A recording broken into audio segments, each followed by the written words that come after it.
Yo, what's up everyone? Matt here. So I've recently stated that I wanted to start doing scripted content. So let me know what you think about this video and what I can change in the future, especially with this being my first review. Thanks to a certain thing going around, which I won't name because YouTube does not like mentioning that name. I've been put on lockdown 4 separate times. So I've been playing a few more games than normal, which is why you're here on this video. Browsing Steam, I found the game Little Witch Nobeta, and seeing how the game is only around 10 bucks, I was pretty hyped to try it out being the weeb that I am. Now let me clear the air. First of all, the game is currently in early access, so the price will change by the time the game is out. If you're watching this video once the game is fully released, please don't blame me for any out-of-date information. I will 100% come back to this game once it is fully released. That's how much I enjoyed playing this game. I recently played the game on my live stream, which, shameless plug, I know. I will totally have the link for that in the description if you're interested in checking it out, where I'm trying to stream a little bit more variety games, so please let me know. And hopefully give it a follow if you do enjoy listening to me ramble. Right, so I've never actually done an actual review of a game, but let's start out with a little bit of background information to try and pique your interest in this game. So the game follows Nobeta, which, from the little bits of dialogue tossed around, seem to be a family that practices magic, similar to how I'd say Fate, where mages kind of have it tossed through their bloodlines. So if that gives you any type of weeb information, there you go. So overall, Nobeta's character design is cute as hell and reminds me of a cross of Taiga, which is great because I love Taiga, and Elia from her Magical Girl series, which I'm not even going to try to pronounce. Currently, Nobeta has 2 designs, one where she has her hat and cloak on for her appearance, and the one basically that you see in the background footage that I prefer is just where she's just chilling. So from the community already, is Nobeta's appearance is definitely a huge reason on a lot of why the game has nicknames such as Lolly Dark Souls or Weeb Souls, which, being the weeb that I am, I 100% approve of this. Keep up the great nicknames, guys. From there, you'll start by hearing the black cat meow from outside the castle. Don't question how Nobeta can hear a cat meow outside out of a castle. She's just that cool, where she can do it, and it's anime gaming logic, so let's not question any of this. Once you enter the castle, you'll start looking for the said cat, and along the way, you'll fight some of the enemies. No bosses just yet. Once you grab the kitty, as Nobeta calls him, you'll head to the first boss and beat him up. Once you defeat him, your cat will save you using magic because he also has ties to the Nobeta bloodline. I did say I was going to try to leave this as spoiler-free as possible, but the cat is so frustrating. Let me explain. So he even talks, of course, because magical cat with witches. So, and let me just say he's kind of rude as hell at sometimes, which just further proves that dogs are better than cats. And I'm totally not saying that as a dog owner myself. So the cat will ask Nobeta if she remembers why she's even at the castle, which is vaguely answered by reaching the throne for Nobeta's response. That's all I'll cover in the story, as to not reveal some of the other parts. Yeah. Now, after covering some of the story, let's talk about the gameplay. The game does play very similar to most Soul-like games, which isn't bad at all. Little Witch Nobeta does take a unique twist on some of these typical combat approaches. One of the more unique twists on the combat system is having a parry system, or counter magic, as it's known in the game. The unique twist on this is that it does deal damage back to the attacker. This does feel extremely rewarding when you do get the parry. My only complaint with the parry system or counter magic is that sometimes it just feels janky. There were several times when I would purposely sit and try to let an enemy hit me, and I would hit the parry button and the animation just wouldn't go off. Now, I have heard it might just be because nobody knows if it's supposed to be before the attack button happens or after, so your parry system does share the same thing as your actual auto attack. Keep that in mind. So I might just be trash at the game, but I feel like this could be a better system once it's fully fleshed out. Hopefully they do try to make it a little bit easier compared to games like Jedi Fallen Order, where parry system was still rewarding, but it also definitely was easier to time and it just didn't feel as clunky. I highly recommend messing with the back dodge because the animation allows you to get extra hits in or casting more spells when trying to dodge. Alright, now I'm going to try to cover other parts of the combat and the positives and negatives of the game, because honestly, there's so many more positives, like I said, than negatives about this game. Let's start with the positives, because honestly, the glass half full sounds a lot better. The biggest positive is that the game does feel great to play. I love the fact of upgrading skills when you collect soul essences from defeating enemies. I really thought though at the start that my controller aim just sucked, because when you're trying to aim your first spell, which is your arcane, you'll notice a lot of sway. But no, in fact, you have to actually go and upgrade. So you basically force Nobeta to go to the gym and start working out those weak little arms so she can not sway as much while she's aiming. The other stats that you can upgrade are your stamina, mana, and your endurance for running, your melee power and melee speed, which are included in the same one. Now your spell damage and your spell charge rate are separate as well, though. So there is a lot of variety that you can use in the early game to upgrade your spells. Keep in mind when you do upgrade your certain ranks and your skills that you actually have to increase the amount of soul essence that you have. Each rank does cap at 30 though at this time, so just kill enemies, honestly. Bosses give a crap ton of soul essence too, so you get rewarded for killing the bosses, which is super nice considering how hard some of these bosses are. Instead of bonfires, you will have statues, which is where you'll upgrade your abilities. These statues allow you to full heal and save. When you try to full heal, they will spawn enemies, and what this is just old enemies that you killed previously, so if you do try to backtrack, you still can farm them for soul essence if you want. Honestly, once the game's in full release, I wouldn't really recommend it, but if you are trying to just get a easy new game plus, go ahead and just farm those mobs. I also like the fact that you regen health slowly. This way you don't have to waste your heal crystals or look for statues. So you regen both your mana and your health. Your mana can be regened by dodging attacks, parrying attacks, or just beating the crap out of enemies with the melee. That also can increase your charge rate on your spells, which is also super unique. The thing about the passive regen system is it makes it more inviting for people who are new to these difficult action RPGs. So you feel less punished by getting hit constantly on smaller fights before bosses. Now the game does have standard and advanced mode. I did play in standard when first starting out because I am still more new to these type of games. If you're good at these type of games, just go ahead and jump into advanced to make everyone who plays on standard to look like they're trash. So my advice again, if you are new to this, just go ahead and play in standard. Honestly, the game's still pretty challenging in standard if you've never played these games really. My favorite part about the game, besides the boss fights, is the spells. I love all the spells in this game. You have Arcane, Frost, Fire, and Lightning. Now, each of these have a unique attribute, which I kind of don't really want to talk about too much, just because I'd rather have people playing experience it yourself, so I'll briefly cover it really quick. So Arcane is a mid-range shot. You can spam it like a semi-automatic rifle, think of it in that aspect. Charging it allows it to go through multiple enemies. So Frost, which is one of my favorites as well. I mean, all of them are good, but Frost shoots like a fully automatic machine gun, which is pretty fun to play with, and just to have that is awesome because it has the highest potential for DPS, so you can just let it go and hit your headshots, you're rewarded for it. And when you fully charge it, it reduces the damage that you take, small damage to your melee attacks, just how Arcane does. You are immune to fire damage, which you'll see you'll need for some aspects in this game to skip past certain parts where you would die. So when you fully charge it and release a spell, when you scope in, you're able to lock on multiple enemies. It allows you to actually use this, and regardless of your LOS, as long as you're previously locked onto it, you can just go ahead and fire and forget. It's pretty fun. Personally, this one is my favorite. When you fully charge fire, it increases your range and damage of your melee attacks. I don't know if you guys remember the old 5-gun commercials, but instead of showing you how it feels to shoot 5-gun, I'm going to show you how it feels to shoot a giant explosion of fire. So turn down your volume though really quick. And the last one is Lightning. So this plays like a sniper, aim for the head, honestly. You can one-shot most enemies on either difficulty, it seems like, with Lightning, as long as it's a headshot. And when you fully charge Lightning, it gives a slight buff. It's more than Arcane and Frost damage on your melee attacks, but it's not as good as Fire.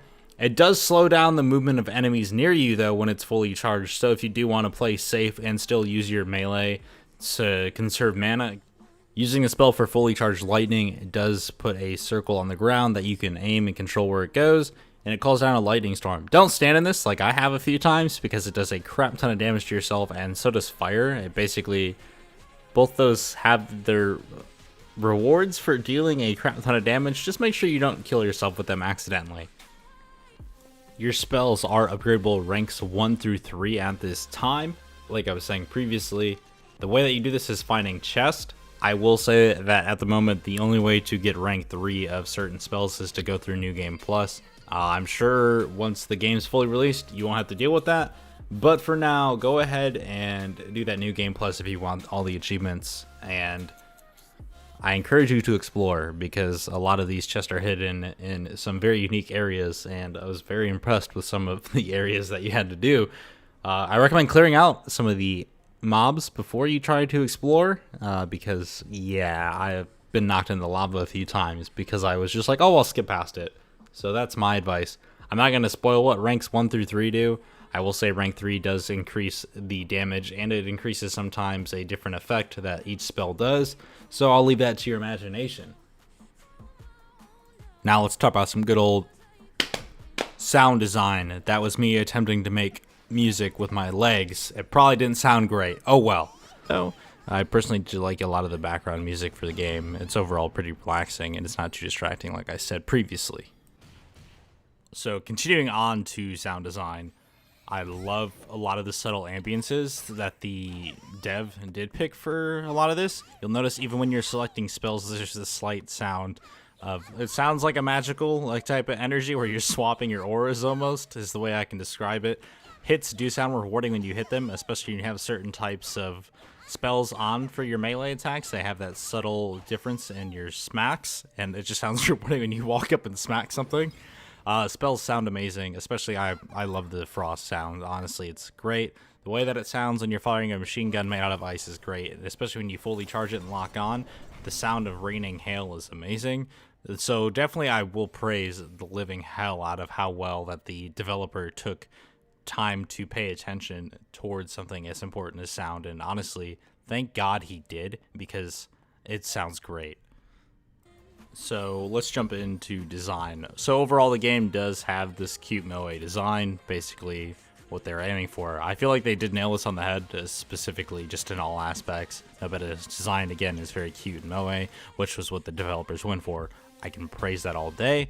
But let's talk about some of my favorite parts, which is going to be the bosses. Obviously, this is the most important part of most action RPG games, and do these bosses sell that they are difficult? I will say when I played it on normal difficulty, which was standard, I still got my butt kicked a few times, and now that I'm doing the more seasoned difficulty, yeah, I'm getting wrecked, my dudes. Oh, I appreciate the challenge. Trust me, it really is great. But let's start with the first boss, which is the Unknown Spectre Armor. And personally, he sucks fighting when you don't understand the combat system. AKA me, before I got even a little bit of the combat down, even decently. It took me over 5 minutes on normal mode, which I'm not proud to admit. I'm going to give you a tip. Use the standing dodge and charge your arcane spell to blast him. Make sure you aim for headshots and attack his butt with melee attacks because he takes no damage anywhere else. Personally, this boss did feel really good for an entry-level boss, and he has a few varied attacks, and his attack pattern is pretty easy to understand for timing. I'm not going to spoil some of those attacks. Just expect a ranged attack, a charged attack, and another ranged attack, and another dash attack, and a very grueling, if you're caught in it, melee attack. Don't get caught in it like I did. Seriously, like, oh my god, I almost died on the first boss yeah, we're not going to talk about it. The other two bosses that are currently available, I'm going to cover a little bit more in depth. So the second boss is Tanya. I'm just going to say I love her design, but I also hate dolls, like creepy marionette dolls, which are some of the enemies in here. And so I have a little bit of conflict there. Still, the design's great on them. Tanya herself isn't creepy, but her literal, and I mean literal, JoJo stand is creepy as hell, and I can honestly appreciate that.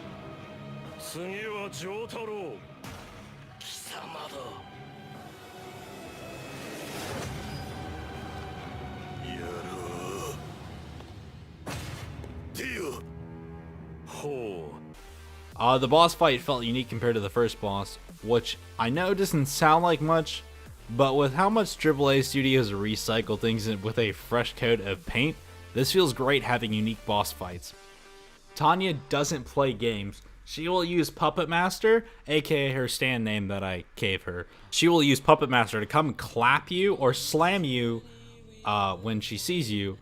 Also, don't think you're safe trying to put distance. She will rush you. Just get ready to dodge or counterspell, aka the parry. She has a dash attack, which she'll use it, and if you think you're safe long range, wrong. You're wrong. You're not safe long range. Puppet Master will get mad and also laser beam you, just so you know you're not safe. Machine gun hands, too. Expect those. Yeah, they hurt. One thing that is similar is a Deathquake wave is the only way that I can really describe the ability. You'll notice from the first boss, it's just like a large arc wave that kind of sends out like a giant wave and a linear path. My tip is just abuse your ice spells the best you can. So now the third and final boss. There is a hidden boss, but I'm not really going to cover that. I want everyone to experience the hidden boss because I feel like that mystery is cool to have. So we're just going to jump into the not Easter egg boss, which is the final boss at the moment. So let's jump into it. So the third boss is Monica, which is a two-phase boss fight, which I wasn't expecting, and my reaction was one of dread because I was low on HP and only had one heal crystal on the second phase. The first phase is trying not to get beat down by her mount, which is a giant stuffed flaming bear, who has rushing attacks similar to Tanya, which is about the only part recycled from the previous boss. He'll also slam the ground. Make sure you jump or you will get wrecked and knocked into the ground. He will throw fireballs at you and make sure you dodge them, and once again I recommend abusing the ice spell. If the bear gets too close though, swap to fire and shotgun him. Punish him for getting in close if you can dodge the attacks. The bear was just the warm-up though. After you destroy the bear, Monica will absorb the soul essence and become a giantess. Nobeta's face during the transformation is basically how I look too, so I feel your pain, Nobeta. Now, what I love about this fight is you literally feel like a bug at the mercy of this giantess towering over you. The sense of scale as she looms over you and swats at you like a literal bug once she slams the ground, which yes, she will knock you into the lava if you're not careful. It only happened to me twice. I'm proud to admit that. It's only twice. She will also clap you if you're like a fly, and God, I struggled trying to dodge and parry the clap. So I just got destroyed by the attack, knowing it was going to happen. On my new game pluses though, I did get better at learning how to not get bullied by the giant Lolly. She will also throw literal lava at you in small waves, which is pretty cool. And finally, she will charge a spirit bomb of lava.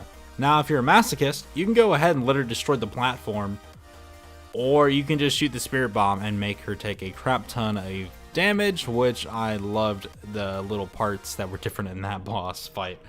Which, seriously, shoot the spirit bomb, it's not worth the pain. Now we go on to the glass half empty. I can't really say that there isn't much I didn't like about this game, surprisingly, especially with how most games are nowadays. And again, this game's only early access, which, holy crap, super impressive. So think of this more as so things I hope that they add to the game instead. So I did mention earlier, and I think the parry system does feel a little clunky. There were times which I said previously where I know for a fact I timed it perfectly because I purposely sat there and tried to get the parry system down because I knew how useful it can be. But sometimes I just randomly activate it on ranged attacks on enemies.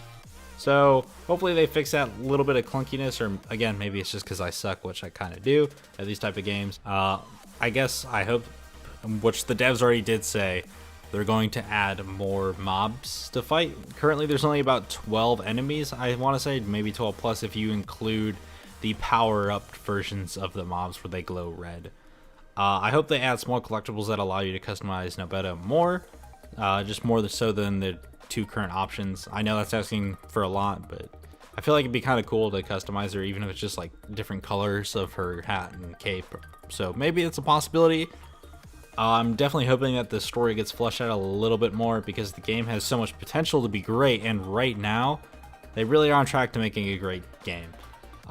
Which, if you don't want a massive spoiler, please just skip ahead. So everyone knows that the dolls ask you to go outside and do a specific task for them after you defeat them. Hopefully, we get to actually see that. It does open up the possibility for small amounts of DLC, as much as I hate saying DLC because it seems like the fallback for most of it devs. But it also does open up the opportunity for a second game where you totally just go fill out the doll's wishes and fight new enemies, which that'd be cool. Again, not really a complaint, just something I hope they add, which I hope the story gets improved on, honestly, because it feels kind of average. It still feels better than most action RPG games that have very little story or no story, so already a plus on that. I'm just hoping we get to see a little bit more of like the witch side of like even Nobeta's heritage or something through flashbacks or something. Not even flashbacks, just dialogue between the cat that I still don't like that much and Nobeta herself. So I'm sure that is going to happen, but I'm hoping it does happen because, like I said, this game has the promise of becoming amazing. Especially, I'm pretty sure the dev team is literally just one dude right now, but if not, it's a small indie team if it's a couple of people at most, and this game still feels great. So I'm still loving this game. Right, now we're at the end part, which is the conclusion. Sweet, we did it. So, again, I'm totally recommending this game. The combat feels great, bosses are great, design is great, sounds great. Combat, 9 times out of 10 is pretty great. I still feel like the parry system, even though, like I said, it might be just because I'm kind of new at these types of games, it just felt a little janky at times, and that's really my only complaint with the combat system. I like the unique twist that we're taking with the entire game. So, again, I totally am going to harp on that. I like this game. This game's great, especially if you're a weeb, or if you just like Dark Souls type games that are just challenging action RPGs where the combat system says, no, if you don't dodge or parry this, I'm going to slap you with a giant sword, but not like a wet noodle sword. This thing's like when somebody pulls a wet pool noodle out and you have your back exposed and it's just bare. And that's how it feels, man. You just get that welt and you're crying in pain. So again, it feels great. You are punished for making stupid mistakes. And community, you guys are great. I saw quite a bit of fan art while I was looking for some of this stuff, but I didn't really want to take anyone's stuff without asking, and so I just used the default one it's basically the default art. But yeah, the community's great. And the most important question that you're asking, is there Rule 34? And the answer is yes, of course there is, because the Rule 34 community doesn't know when to stop. They just keep going, and they move fast. You're not safe. But if you are looking for a game and a few hours of enjoyment, I'm totally going to suggest picking this up for $10. Even though it's an early access, like I said, there's a few hours of content, especially with multiple difficulties, new game pluses, and just being able to maneuver through the map and look for hidden secrets to upgrade your spells. So there's totally a lot to do. I can't mention how much I enjoyed this game. Really, I can't. So again, thank you so much for everyone who's watched it, especially to this point. This was my first review, and I feel like I could have either mentioned points better, but I didn't really know where to start, so I'm looking for a lot of criticism and where I can go. I feel like I kind of did all right. I could have talked a lot longer, or I could have even talked shorter. Please let me know which one I could have done, or what you guys would have seen as well, or in like other aspects. Please, for real, I'm really looking for criticism and feedback. Thank you so much for watching.